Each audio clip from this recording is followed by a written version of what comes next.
রাজধানীর মিরপুর থেকে শ্যামলী যেতে রাইড শেয়ারের মোটরসাইকেল ভাড়া করেছিলেন কর্মজীবী এক নারী। চালকের দেয়া হেলমেট মাথায় পড়ার কিছুক্ষণের মধ্যেই নিজের চেতনা চিন্তাশক্তির উপর নিয়ন্ত্রণ হারান তিনি। শ্যামলীর বদলে চালক তাকে অন্যদিকে নিয়ে যেতে থাকলেও অদ্ভুত কারণে কোনো বাধা দেয়া সম্ভব হয় না তার পক্ষে, কারণ ওই হেলমেটে লাগানো ছিল শয়তানের নিঃশ্বাস।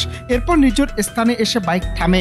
ফ্যালফ্যাল দৃষ্টিতে চেয়ে থাকা বাধাদারের শক্তিহীন ওই নারীকে প্রথমে ধর্ষণ, নিজের মর্জিমতো দৃশ্য বক্তব্য সম্বলিত ভিডিও ধারণ, সবশেষ সঙ্গে থাকা যাবতীয় পয়সাকড়ি কেড়ে নিয়ে দ্রুত সটকে পড়েন চালক।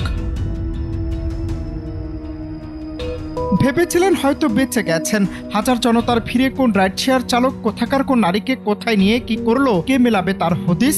কিন্তু আইন শৃঙ্খলা বাহিনীর উন্নত প্রযুক্তিতে শেষ রক্ষা হয়নি। 999-এর কলের মাধ্যমে খবর পেয়ে প্রথমে নির্জন প্রান্তরে পড়ে থাকা সেই নারীকে উদ্ধার করে হাসপাতালে ভর্তির 48 ঘন্টা না পেরোতেই ওই নরপিচাসকে গ্রেফতার করে পুলিশ।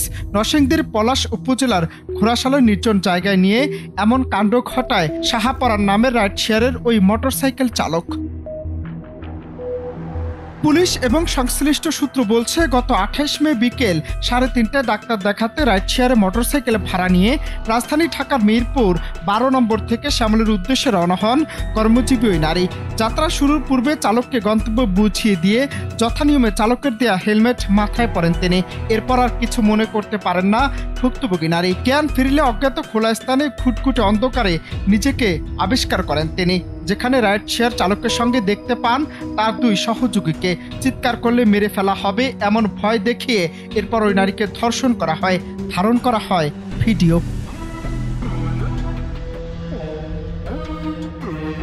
শুধু ধর্ষণ ও ভিডিও করে ক্ষান্ত হননি রাইড শেয়ার চালক শাহপরান। তিনি ও চক্রের অপর সদস্যরা ওই নারীর কাছ থেকে থাকা সকল টাকা পয়সা ছিনিয়ে নেন।